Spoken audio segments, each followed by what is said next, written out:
Pertemuan ini kita setelah UTS membahas statistik diferensial, pengantarnya distribusi probabilitas normal ya.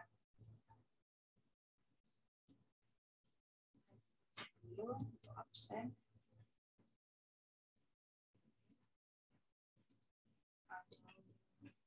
Sebelum UTS kita sudah bahas distribusi probabilitas diskrit ya. Jadi ada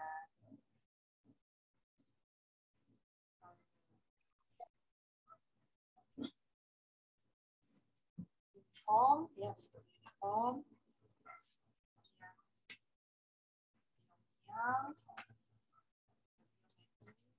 Poisson. Ini lebih ke hasil perhitungan ya, berupa bilangan bulat atau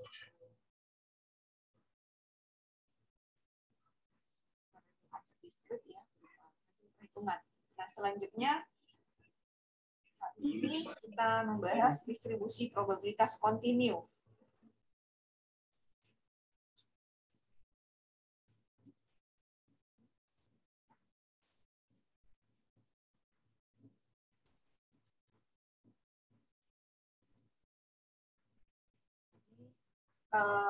Merupakan variabel acak kontinu yang jumlahnya tidak terbatas dalam skala dan jarak tertentu ya. Distribusi normal mempunyai nilai sepanjang interval. Ini bisa bilangan pecahan atau datanya dari hasil pengukuran. Bedanya itu, kalau yang diskrit itu perhitungan.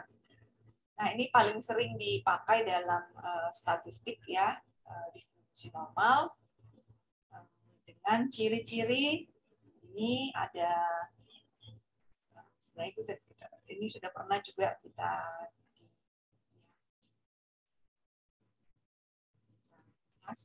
sampaikan jelas di awal. Berbentuk peta atau lonceng, satu puncak di tengah, itu adalah rata-rata hitung, median, dan modus. Bagi dua bagian yang sama ya. Kemudian dia berbentuk simetris di rata-rata dengan rata-rata hitungnya. Apabila kurva ini dilipat bagi dua yang sama, ini akan bagi dua yang sama, bagian yang sama. Jika nanti luas daerah di bawah kurva ini adalah 1, ya memang luas daerah di bawah kurva ini 1 ya. Jadi nanti sisi kirinya ini adalah tanda negatif ya, di sumbu X atau sumbu Z ya. Sisi kanan adalah positif. Jadi membagi dua yang sama. Berarti yang kanan 0,5, yang kiri 0,5. Kurva normalnya berbentuk asimptotis, menurun di kedua arah, kanan dan kiri ya. Sampai mendekati, kalau yang kanan positif tak terhingga, yang kiri negatif tak terhingga. Jadi dia, tapi garis kurva ini tidak memotong garis horizontal sumbu horizontal X ini ya. Tidak menyentuh titik 0, hanya mendekati. Sehingga makanya disebut tak terhingga. Modusnya pada sumbu mendatar mempunyai fungsi mencapai puncak yang maksimum pada saat X sama dengan rata-rata hitung.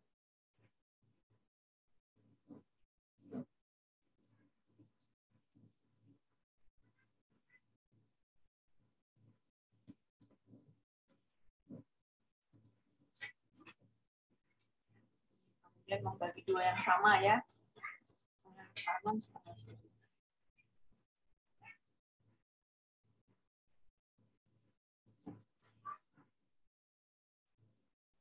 Kemudian distribusi probabilitas dan kurva normal mempunyai persamaan matematik yang sangat tergantung pada nilai tengah dan standar deviasi ya.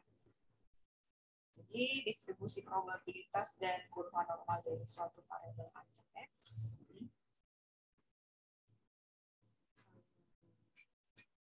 terletak antara minus tak terhingga dan positif tak terhingga. Maka persamaan kurvanya kita bisa baca. Nama rasa asin dan juga gurih membuat rasanya menjadi sangat enak. Ya, Muhammad apa? Alfitri.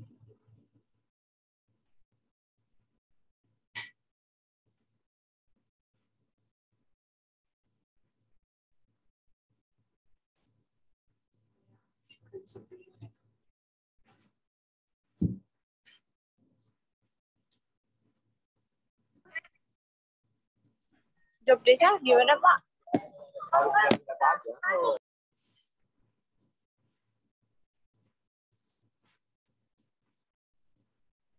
Sambil kerja ya, pada sibuk.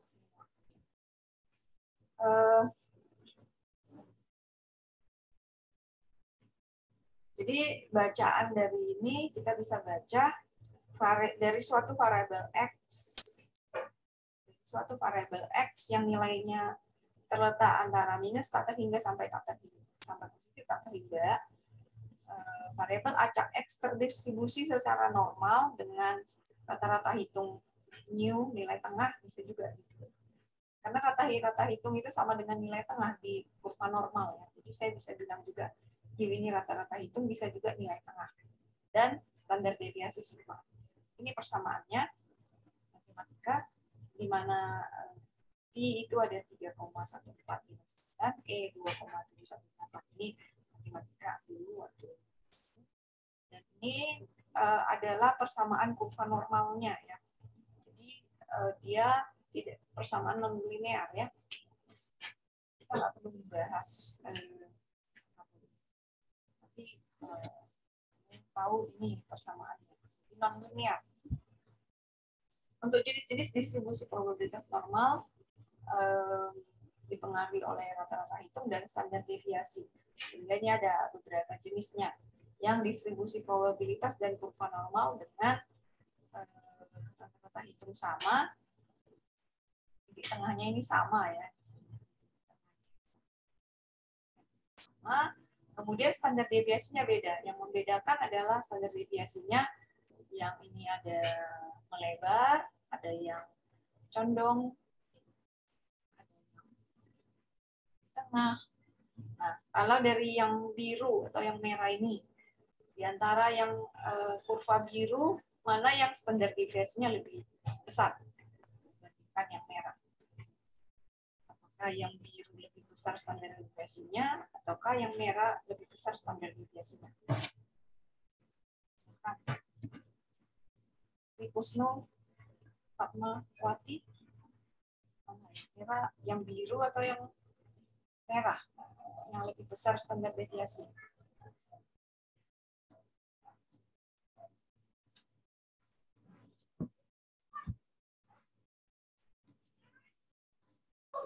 Yang biru ya, Bu? Ya, yang biru ya, karena datanya semakin melebar. Jadi dia lebih melebar, sehingga penyebarannya lebih besar dibandingkan yang merah. Sehingga standar deviasinya juga semakin melebar, penyebarannya ya standar deviasinya akan semakin melebar. Oke, selanjutnya ini ada jenis mungkin ini kita bisa contohkan yang tadi ini perusahaan yang bergerak di industri yang berbeda sehingga harga sahamnya standar deviasinya berbeda ya. Kemudian ini distribusi probabilitas kurva normal dengan rata-rata hitung berbeda. Kalau yang sebelah kanan rata-rata hitungnya ini 50 lebih besar ya dibandingkan yang kiri. Tetapi standar deviasinya sama sehingga bentuk kurvanya, condongannya, puncaknya itu sama semua. Bisa ini kayak harga jenis mobil yang paling mahal ini contohnya. Honda,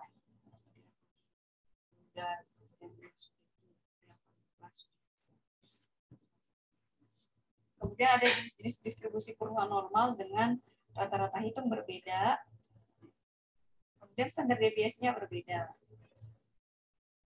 Bisa juga ini contoh bagian dividen perusahaan ya. Kalau yang untungnya bervariasi sedikit, atau yang perusahaan yang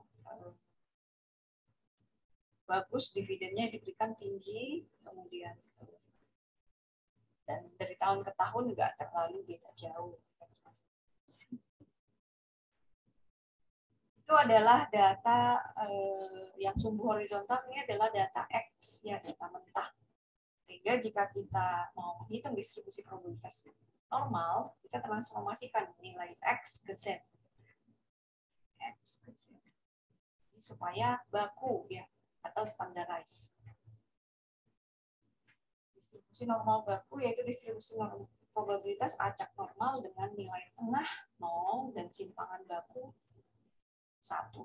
Nanti kita bisa lihat kenapa nilai tengahnya 0, yaitu Z-nya 0. Kemudian simpangan baku 1 standar deviasi, Z-nya itu 1, ya. Dengan memakai rumus Z-score ini yang sebelumnya pasti sudah pernah kita belajar sebelumnya, ya. X kurang mu rata-rata itu dibagi standar deviasi. X adalah nilai tengah dari suatu pengamatan atau pengukuran, nilai rata-rata hitung suatu distribusi mu, ya.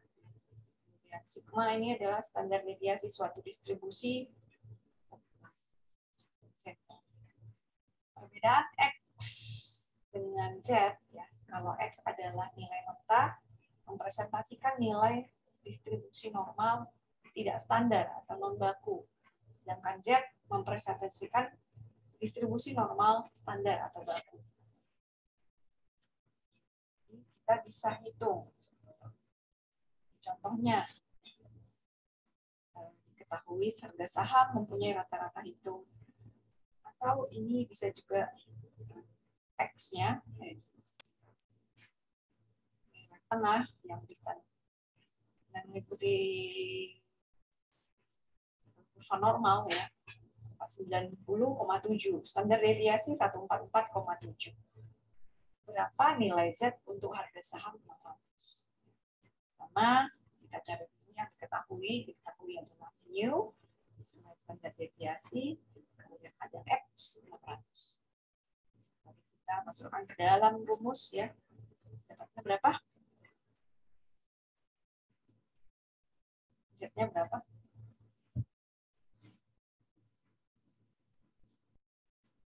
Hitung.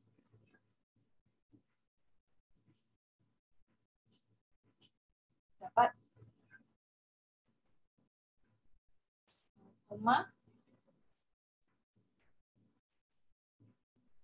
0,76, Bu.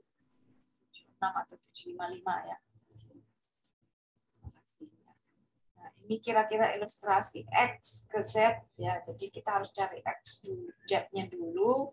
Nanti kita bisa hitung selanjutnya, menghitung distribusi normal, ya.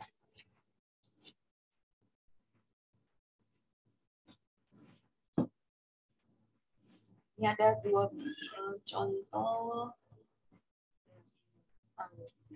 20 perusahaan di saham LQ45 pasar modal Indonesia, ya. Harga saham ke-20 itu berkisar 1.030 sampai 6.500 per lembar, ya. Yang tanya berapa probabilitas harga saham dari 3.314 sampai 5.500. Jika diketahui rata-rata hitung mu 3.314 dan standar deviasi 1.610.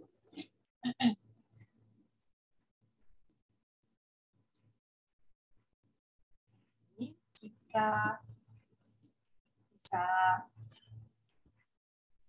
masukkan, kita transformasikan dulu X-nya. Tapi jangan lupa, berarti di sini ada batas, yaitu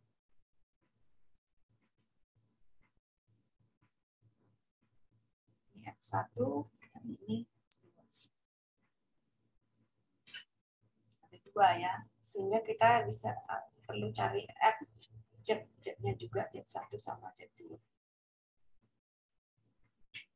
Kita tinggal masukin ke dalam rumus sesuai informasi, ya. 3314 dikurang rata-rata hitungnya juga sama 3314, kemudian dibagi standar deviasi. 0 dibagi 1.610 Z1 0. Jadi Z1 ada di tengah ini ya, dalam kurva normal. Oke, selanjutnya kita cari Z2. Z2 X2 tadi 500, kemudian dibagi rata-rata itu 4, kemudian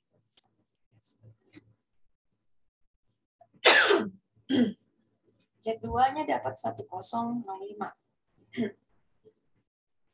Selanjutnya kita cari luas di bawah kurva normal dengan persamaannya P dalam kurung Z1 lebih kecil Z lebih kecil Z2 atau sama dengan diketahui Z-nya 0, berarti P sama dengan dalam kurung 0 lebih kecil Z lebih kecil 1,05. Nah, kenapa bisa dapat ini? Kita bisa mencari dari 3 cara. Yang pertama dari tabel. Tabel dalam buku ini kebetulan dia bisa hanya menghitung yang sebelah sisi kanannya saja ya. Jadi tabel pada umumnya sebenarnya seperti Excel yang saya bagikan. Silakan di download Excel yang saya bagikan. Excel ya. Jadi ini nilai Z-nya ya. Z-nya yang nominal sampai 1 di belakang koma. Kemudian 2 di belakang koma, kamu lihat yang horizontal. Tadi informasinya Z2 adalah 1,05 ya. 1 cari di sini 1,0, kemudian cari 2 di belakang koma 0,05. Jadi standar table itu menghitung dari sisi kiri ya, sisi kiri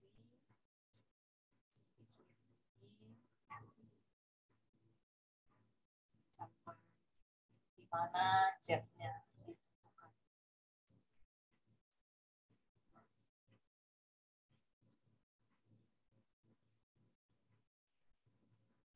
Ini standarnya. Kalau mau pakai Excel juga begitu ya. Di mana Z-nya. Tadi pakai table dapat 0,8 ya, 0,853141.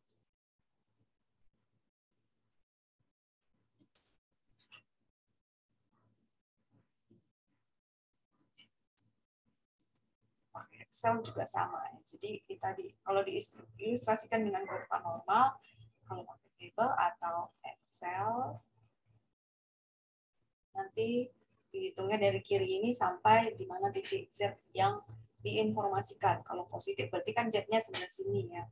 Kalau Z-nya negatif berarti titik arsirannya sampai sebelah sini ya. Ini diperoleh tadi 0,85314 ya, seperti yang di Excel tadi. Kalau kita pakai Excel ini kamu mungkin cari di Excel sama dengan norm S ya.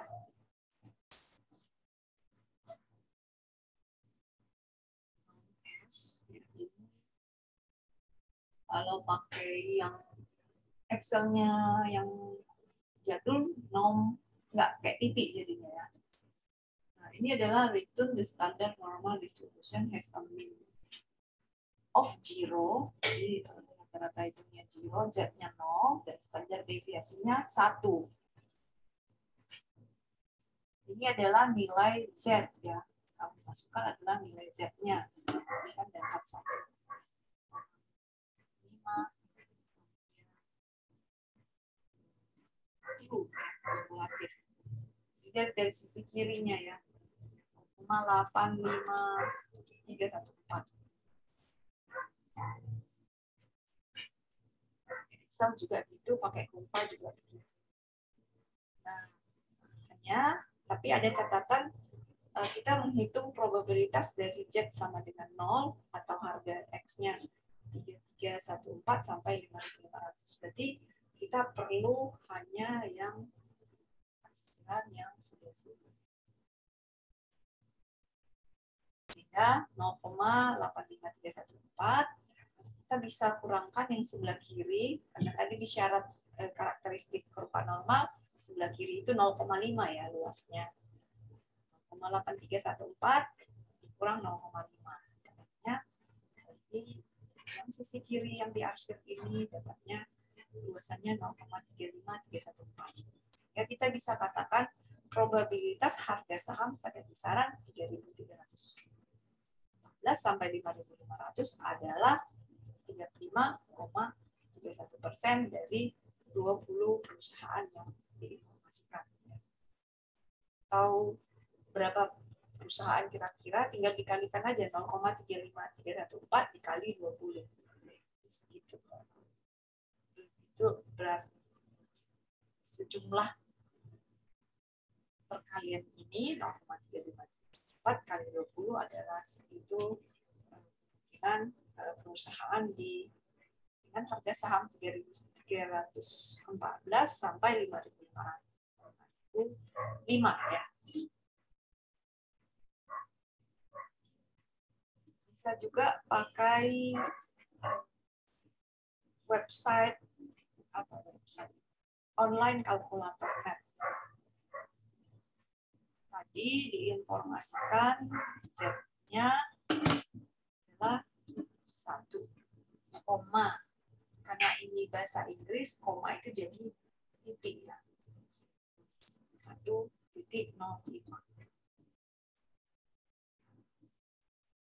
Ini ada beberapa opsi diberikannya ya. Bisa X lebih kecil Z, atau juga yang ini. Yang kita perlukan adalah dari Z-nya 0 sampai 0 lebih kecil X, X lebih kecil dari Z. Itu adalah luas kurva yang seperti ini ya, dari 0. Sehingga dapatnya 0,35314 sama ya. Atau peluangnya 35,314%.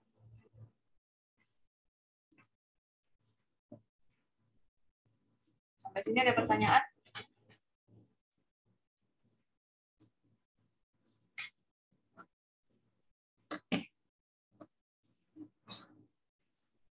Oke, selanjutnya luas di bawah kurva normal ini ya sebaran datanya dalam distribusi probabilitas dan kurva normal mengikuti hukum empirik ya untuk distribusi simetris. Frekuensi berbentuk lonceng seperti kurva normal ini diperkirakan 68,26% itu data berada di antara hitung tambah 1 ditambah atau kurang 1 kali standar deviasi.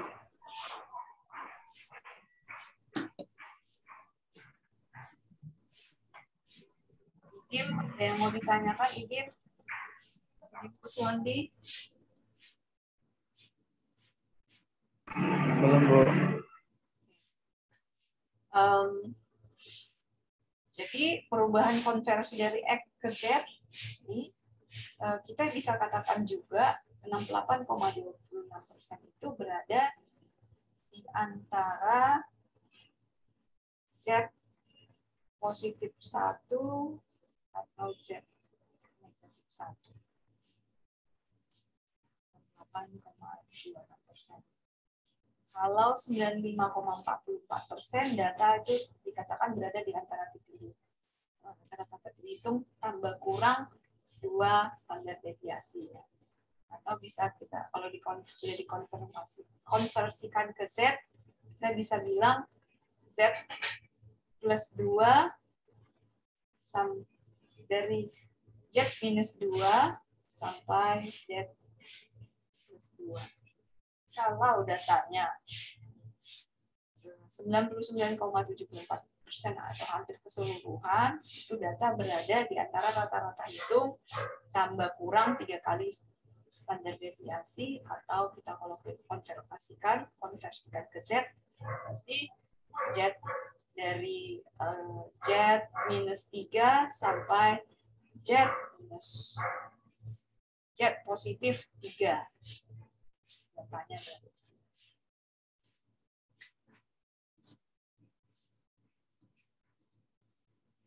Kalau kita lihat lagi 20 perusahaan ini tadi yang datanya berada di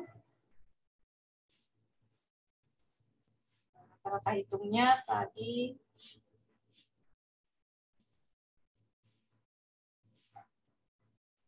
rata-rata hitungnya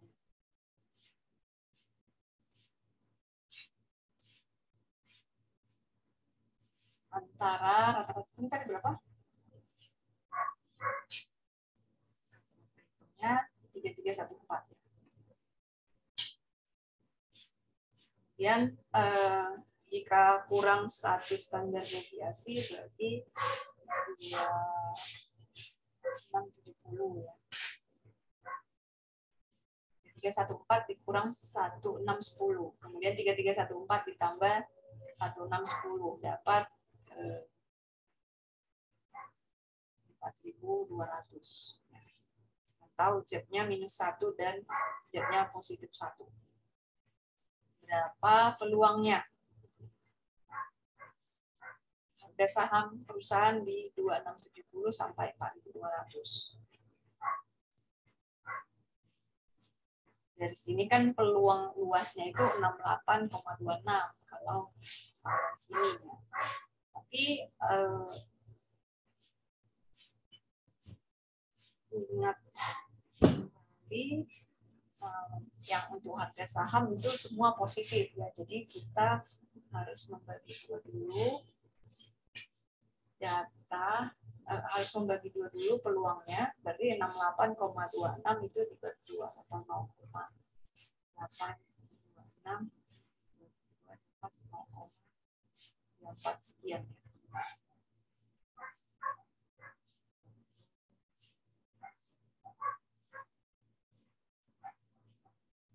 Jadi peluangnya atau yang luas daerah yang perlu kita hitung peluangnya itu adalah dari titik Z sama dengan 0 sampai 1. Sekitar 34%. Atau kalau berapa banyak perusahaannya 0,34 dikali 20 sekitar 4%.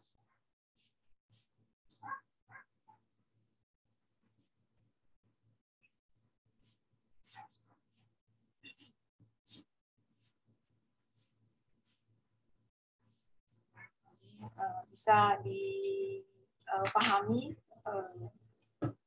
logika dan penerapannya ya.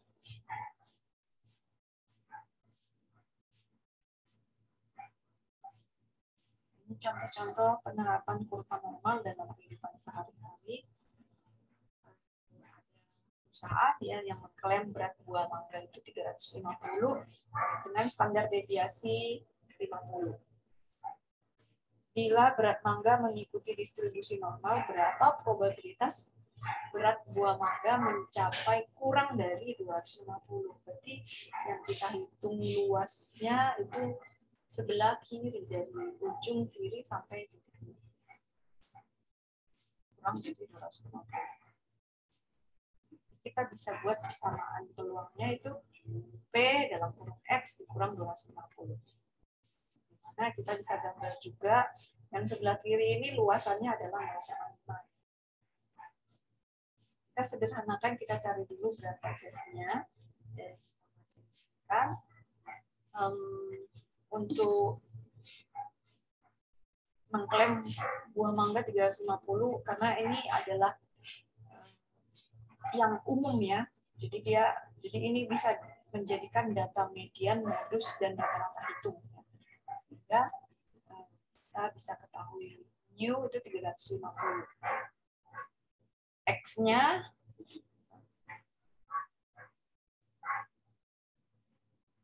ini adalah yang diobservasi 250 ya. kurang dari, tapi kita kerjakan dulu X sama dengan 250 untuk mencari nilai Z-nya. Dan dimasukkan dalam persamaan X kurang U dibagi standar deviasi. Dapatnya minus 2 Z-nya. Jadi Z-nya minus 2, ini kan sama Z. Kita rata-rata hitung kurang 2 standar deviasi.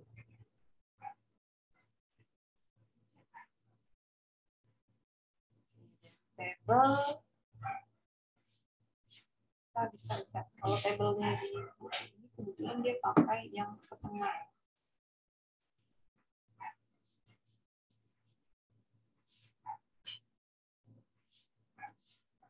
Kita lihat gimana kalau kita cari tabel. Kalau di tabel kan nggak ada tanda negatif ya, tapi bisa juga kita asumsikan. Tadi 2 ya, 2.0 977 kan dia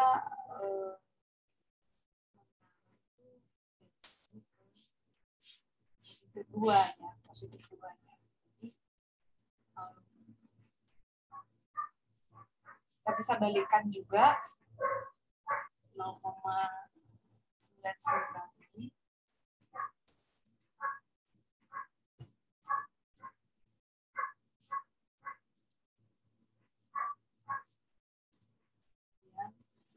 Kita kurangkan 1 dikurang dapat yang paling ujung adalah 0,02275.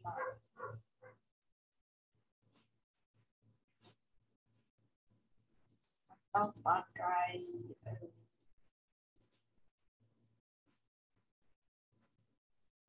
Excel tinggal masukkan minus Z-nya itu minus 2 ya. Nanti langsung ketemu 0,0002. Jadi gampang ya. Sehingga kita bisa jawab probabilitas di protes konsumen karena berat buah mangga kurang dari 250 adalah 2,28%.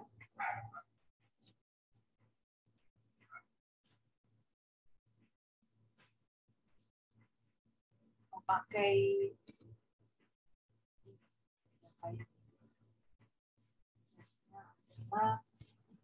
minus 2 ya.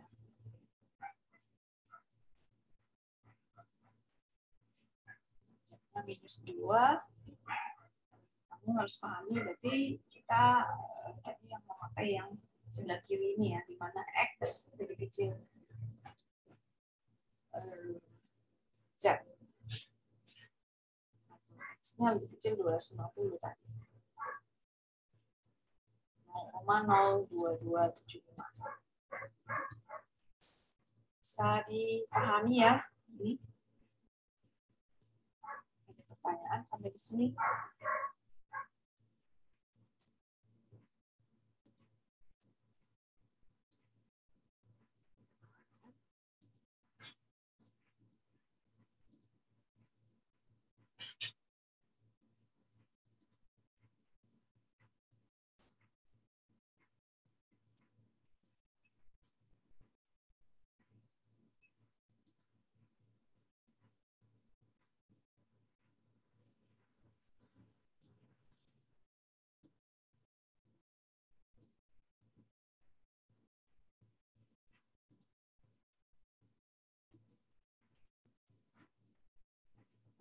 Waktunya sudah mau habis, nanti yang lagi sama. Jika ada pertanyaan, tidak ada. Selanjutnya nih, waktu habis, nanti masuk lagi, coba dibaca. Ini ada soal berikutnya dengan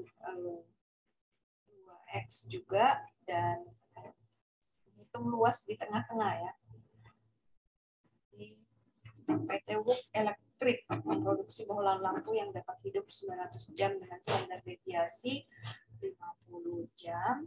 PT Ocean Electric ingin mengetahui berapa persen produksi pada kisaran antara 800 sampai 1000 jam. Sebagai bahan promosi bohlam lampu, hitung berapa probabilitasnya. Jadi untuk memastikan dari bagian marketingnya,